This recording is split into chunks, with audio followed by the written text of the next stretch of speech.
como que as coisas são percebidas por nós, seres humanos? Nós percebemos a realidade por meio dos sentidos. Nós detectamos a realidade por aquilo que tocamos, por aquilo que cheiramos, por aquilo que enxergamos, por aquilo que ouvimos ou por aquilo que experimentamos. A realidade externa, ela é percebida por meio dos sentidos. E eu e você, seres sensoriais, eu e você, dotados de sentidos, percebemos a realidade e interpretamos a realidade. Então, a realidade que é externa é tocada por nós e ela é interpretada internamente. E aí nós temos 3 vias de interpretação. A primeira via de interpretação passa pelo cérebro, passa pelo intelecto. A segunda via de interpretação passa pela emoção, passa pelos crivos emocionais. E a terceira via de interpretação é a reação física que a gente acaba fazendo. Então a realidade está lá fora, a gente toca a realidade, coloca a realidade para dentro e interpreta a realidade pela mente, pelo coração e pelos membros, pelos punhos, pelos braços, pelas pernas, pelas nossas ações. Essa é a forma ordinária que a gente detecta e trabalha com a realidade. O grande problema é que, na maioria das vezes, o fato bruto deixa de existir e o que passa a acontecer é a nossa interpretação. Então, eu vou te dar um exemplo. O marido chega tarde em casa. O fato bruto é, o marido chegou tarde em casa. Se a mulher for levada por desconfiança, ela já vai interpretar esse fato como ele estava com outro, ele está me traindo, ele tem outra família, ele não está preocupado comigo, ele não me interessa. E antes que ele entre para dizer qualquer coisa, já está armado uma confusão sem tamanho. A mesma coisa com os filhos. Quando você pede para o filho fazer alguma coisa e o filho não faz, imediatamente a gente já interpreta isso por meio das emoções. Você não fez porque você não está preocupado comigo, você não fez porque você não obedece, você não fez por causa da casa, você não fez por causa disso, por causa daquilo outro. Bom, o fato bruto é diferente da nossa interpretação. E nós, como seres sul-americanos, piora a coisa porque a gente interpreta tudo pelo estômago. A gente interpreta tudo pela emoção. Tudo é emocional, tudo é passional. Tudo chora, tudo ri, tudo fecha o punho, tudo briga, tudo grita, tudo é muito intenso. A maioria de nós vive numa bolha em que a realidade deixa de existir. O que existe é o que eu penso, o que existe é o que eu sinto, o que existe é o que eu faço. Corrigir esse jeito equivocado de viver por meio de 3 aspectos: o poder do pensamento, o poder do exemplo e o poder da atitude. Então nós estamos vendo razão, emoção e ação. Eu quero não só ensinar o poder dessas coisas, mas eu quero te ajudar a parar de interpretar o mundo por meio dos seus pensamentos, a parar de interpretar o mundo por meio dos seus sentimentos, a parar de interpretar o mundo por meio das suas ações. Então comecemos a pensar nisso. Imagine um jardim bem cuidado. Imagine um jardim florido. Imagine um jardim onde cada planta cresce vigorosamente. Cada flor desabrocha no tempo certo. O aroma enche as suas narinas, enche o seu pulmão, enche o ar. Imagine esse jardim extremamente frutífero, extremamente bem cuidado, extremamente cheio de vida. Imagina esse jardim com animais dos mais variados, com insetos, com pássaros. Essa deve ser a mente, o sentimento e as ações. Só que eu e você estamos distantes disso. Nós estamos num outro cenário. Imagine então um jardim abandonado. Imagine um jardim cheio de ervas daninhas. Imagine um jardim em desordem. Imagine um jardim sem vida, ou melhor, cuja vida existente nesse jardim é repleta de animais pestilentos, serpentes, aranhas, escorpiões, baratas, ratos. Imagina um jardim extremamente belo e bem cuidado e imagine a desolação. Essa desolação é o reflexo da mente do ser humano do século 21, da mente da maioria das pessoas.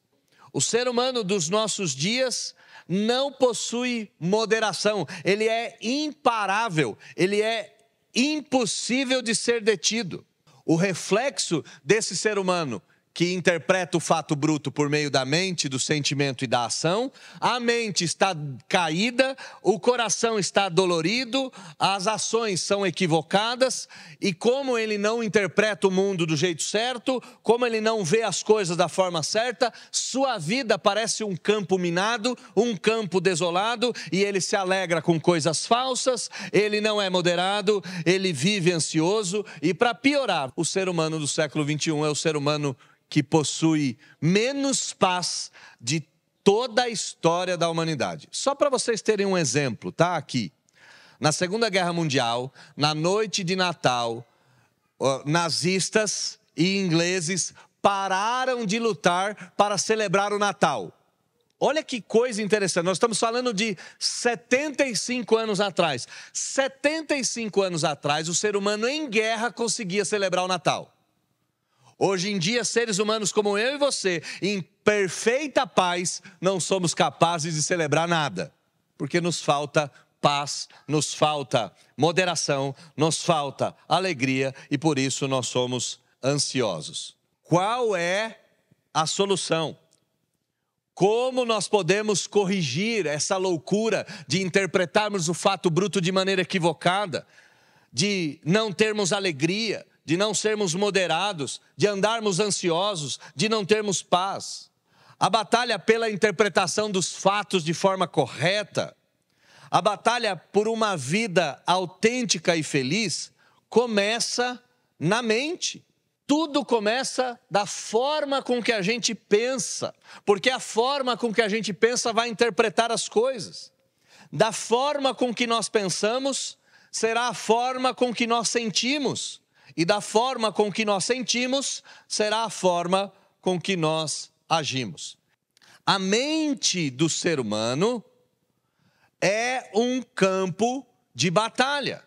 Nossos pensamentos determinam as nossas emoções. Que muitas vezes o fato bruto deixa de existir. E o que passa a existir é aquilo que nós pensamos.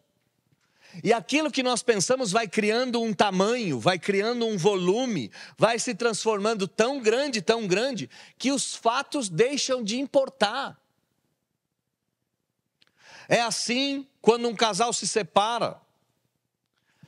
É assim quando tomamos ações equivocadas. É assim. Coloque na cabeça tudo aquilo que é verdadeiro. Quando uma pessoa chega tarde em casa, por exemplo, quando o marido chega tarde em casa, ou quando a mulher chega tarde em casa, 1 milhão de coisas podem ser os motivos.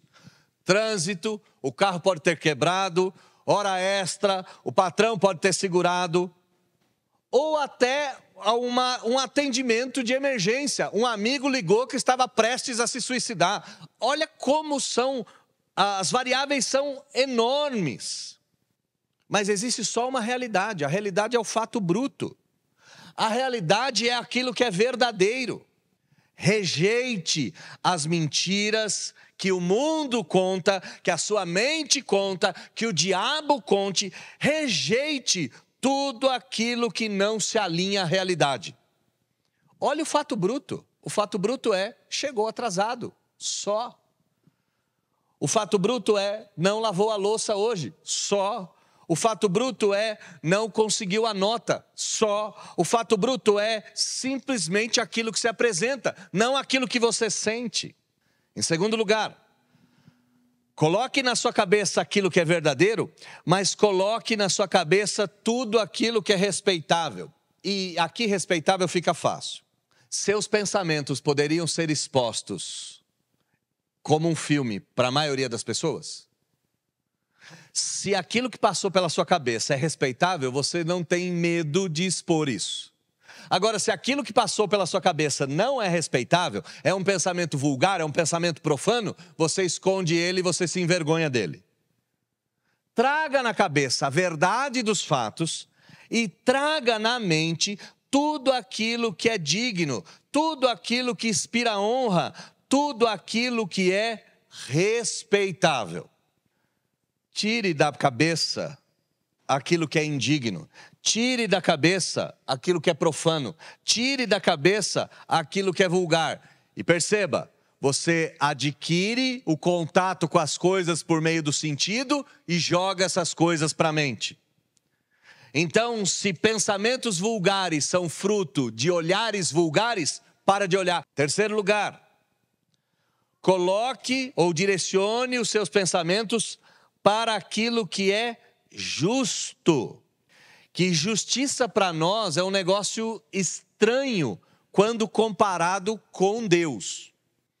Quando eu e você olhamos para a justiça pelos nossos olhos, a gente diz, eu não faria isso, eu não faria aquilo, eu não ajo assim, eu não ajo dessa forma. Não é essa forma de pensar. Pense na justiça de acordo com o padrão de Deus e na justiça de Cristo.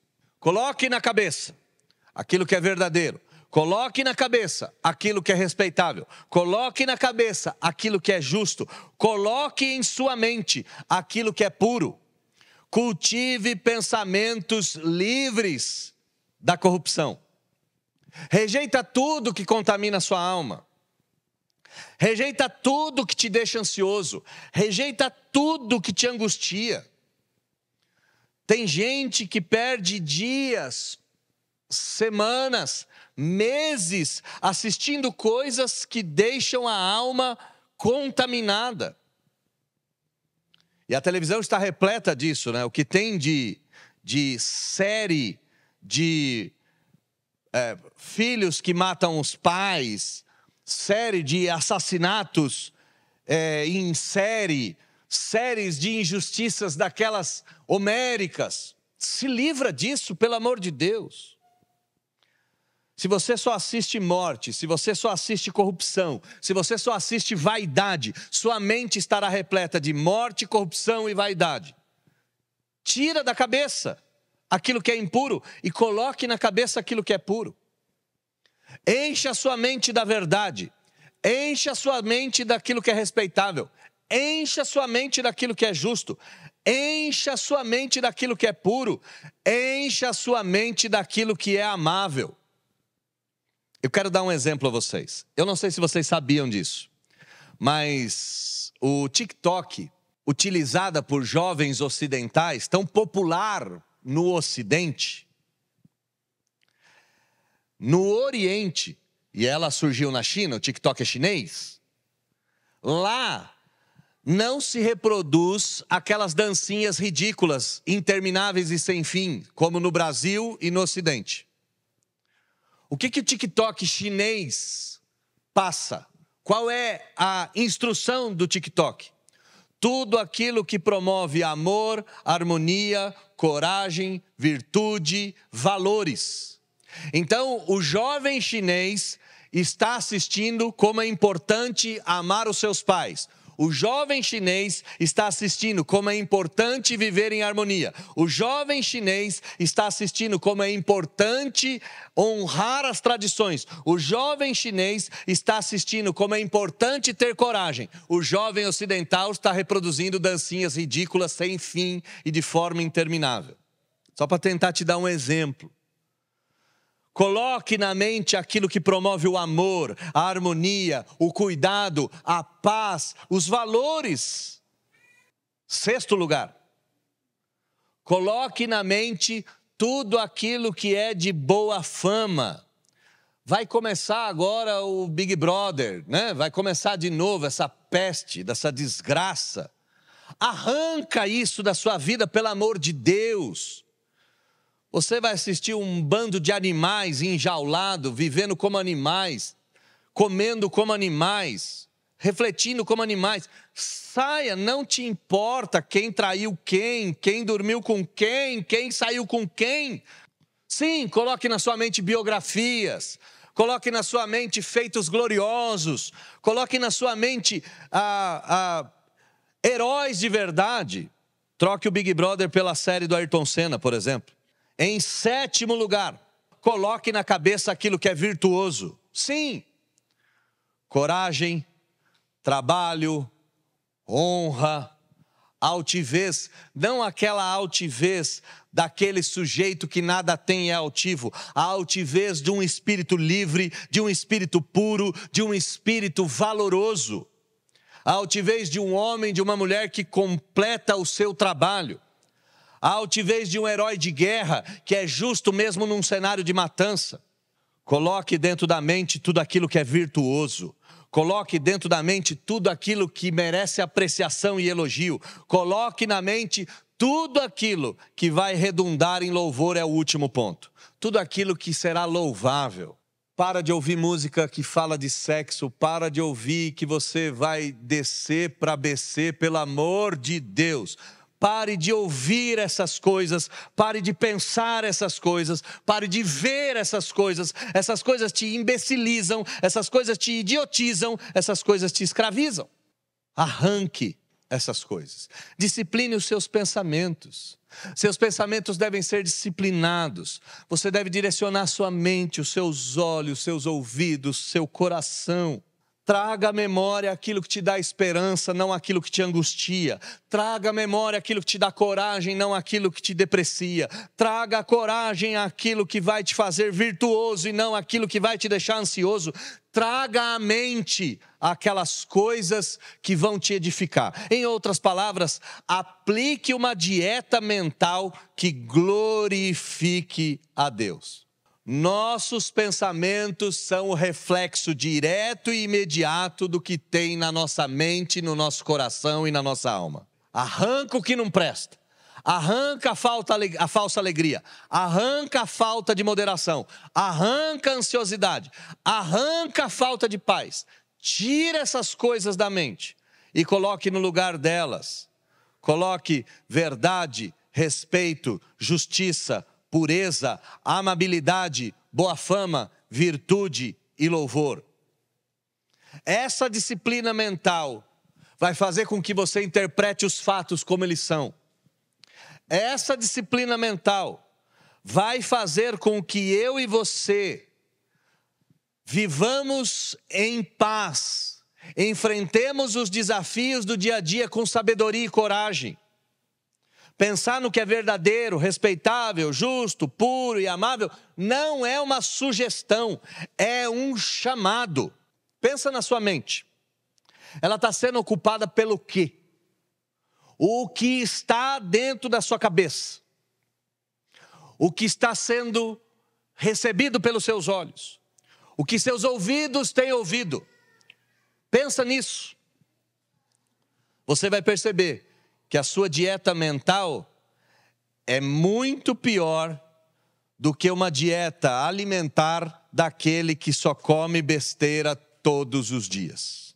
Então, meu irmão querido, se livre do Facebook, do Instagram, do TikTok, do YouTube. Se livra dessas coisas que te idiotizam, te imbecilizam, te aprisionam. E passe a encher a sua mente de virtude, de louvor. Encha a sua mente de verdade, de respeito, de justiça, de pureza, de amabilidade, de boa fama, de virtude e de louvor. Segundo ponto, nós devemos encher as nossas emoções. E as nossas emoções, elas só podem ser preenchidas por meio dos bons exemplos. Vou tentar te dar alguns exemplos. O menino que passa a sua infância inteira ouvindo o pai xingar a sua mãe, é quase que certo que ele xingará a sua esposa. O contrário, a menina que passa a sua infância inteira ouvindo da mãe que o pai não presta, é certo que ela nunca vai confiar em homem algum. Alguém já disse que o discurso convence, mas o exemplo arrasta. O uso de bebida alcoólica, de fumo, de palavrão, de música libidinosa dentro do lar vai se propagar na vida dos filhos. Que há uma necessidade não só de encher a mente, mas de se cercar de mestres piedosos. Nós observamos a vida das outras pessoas, nós observamos o estilo de vida dos outros. E talvez seja por isso que revista como a revista Caras, que retrata o estilo de vida dos ricos e famosos, até hoje faça sucesso quando nenhuma revista mais tem ou possui vendagem. É um negócio doido. Revistas como essa, que refletem o estilo de vida de outras pessoas, ainda fazem sucesso. Por quê? Porque a vida é observada. Mas é por isso que coachings de internet crescem aos milhares. Porque a vida é observada. E as pessoas querem modelos para si. As pessoas querem modelos a serem seguidos. E esse modelo pode ser Anitta, é verdade, ou esse modelo pode ser Maria, a mãe do Senhor Jesus. Esse modelo pode ser aquele modelo da pessoa que está no 8º casamento, ou pode ser o modelo daquele que viveu 60 anos casado com a mesma mulher. Coloque bons mestres diante dos seus olhos. Tenha bons discipuladores, tenha bons exemplos. Numa sociedade como a nossa, que bons exemplos são descartáveis e descartados, eu e você precisamos readquirir urgentemente a capacidade de nos cercarmos de bons exemplos. Então vamos lá, quais são os modelos que têm impactado sua vida? Quem você anda seguindo na internet? Quem ou quais são as pessoas que você liga para se aconselhar diante de um problema? Em primeiro lugar, cerque-se de bons exemplos. Em segundo lugar, passe a ser você o bom exemplo. Os bons exemplos são uma dádiva de Deus para a igreja e para as famílias. Um líder de verdade, ele impacta gerações. E os bons exemplos têm se tornado cada vez mais raros. Temos que escolher com profunda sabedoria quem você segue, quem você imita, quem você escuta, quem você vê e quem você reproduz. Encha a sua mente com 8 coisas maravilhosas. Encha o seu ambiente com líderes e mestres espetaculares. E em terceiro lugar, a teologia vai deixar claro que eu e você precisamos fazer boas obras, não para sermos salvos, mas por termos sido salvos. As boas obras não são o meio da salvação, mas elas são o fruto inevitável de uma vida salva. Não basta encher a mente, deve praticar a verdade, deve praticar o respeito, deve praticar a justiça, deve praticar a pureza, deve praticar o amor, deve praticar a boa fama, isto é, falar bem das pessoas e sustentar a boa fama, deve praticar a virtude e deve praticar o louvor. É necessário ver, ouvir, aprender, introjetar e depois ensinar. É isso que ele está dizendo. O que aprendestes, recebestes, ouvistes e vistes, pratiquem. Verdade, justiça, pureza, amor, virtude e louvor. Pratique no seu lar. Aqui só será dito a verdade, nada mais que a verdade e somente a verdade. Aqui a boa fama de todos nós será mantida, custe o que custar. Aqui no nosso lar, só pureza, só respeito e só amor. Não adianta encher a cabeça, deve-se mover os braços. Não adianta encher o coração, deve estender a mão. E no trabalho, então, seja íntegro, seja diligente, chegue no horário, saia no horário, cumpra os seus prazos, seja respeitoso, trate o diretor da empresa ou o faxineiro da mesma forma. Em casa, transforme o seu lar num pedaço do céu. No trabalho, transforme o seu ambiente do trabalho numa extensão da igreja. Se hoje, se amanhã, por um motivo qualquer, a gente for embora daqui e fechar a nossa porta, quem sentirá saudade de nós? Seus vizinhos perceberão e sentirão saudade ou darão graças a Deus que essa peste foi embora daqui? Não só preencha a sua mente de coisa boa, cerque o seu redor de bons mestres, mas pratique, examine a sua vida o tempo todo. Veja onde existe a necessidade de alinhar a prática do que está faltando. Pergunte como eu posso glorificar a Deus nas minhas palavras, nas minhas atitudes, nas minhas decisões. Como eu posso praticar isso? Se a sua mente e a minha mente for cheia de coisa boa, se o seu redor e o meu redor for cercado de bons mestres, se a sua obediência e a minha obediência for prática, a consequência direta é: o Deus da paz te dará a paz. Paz não é ausência de conflito. Paz é, em meio ao conflito, descansar. E é essa paz que a gente precisa. A gente não precisa daquela paz de sombra e água fresca. Isso é ilusório, isso é mentira, isso não vai acontecer. E não adianta ir para a praia, né? Tem um negócio doido, né? Alguns de nós conseguiram uns diazinhos de férias, foi para a praia. Volta da praia mais cansado, endividado, cheio de problemas, cheio de BO. E alguns até com virose. Voltam cheio de confusão. Não adianta. É no olho do furacão cantar. É em meio ao bombardeio colocar o capacete sob os olhos e cochilar. É isso. Paz é a consequência prática de bons pensamentos, de bons mestres e de boas práticas. Paz é a consequência direta, não uma paz circunstancial, mas uma paz perene, uma paz existencial. Tira o que não presta da cabeça. Expulsa os falsos mestres. Começa a praticar o que tem aprendido imediatamente. E de uma prática de vida que encoraja as pessoas ao nosso redor. Pense nisso nessa manhã. O que tem ocupado sua mente? Pense nisso. Quais são os modelos da sua vida? Pense nisso. Como está a sua prática? Lembre-se, sua mente não é a oficina do diabo. Lembre-se, seu coração não é terra que qualquer um pode pisar. E lembre que seu corpo foi feito para glorificar a Deus. Que Deus te ajude, que Deus me ajude, que Deus nos ajude a vivermos assim nesse ano de 2025.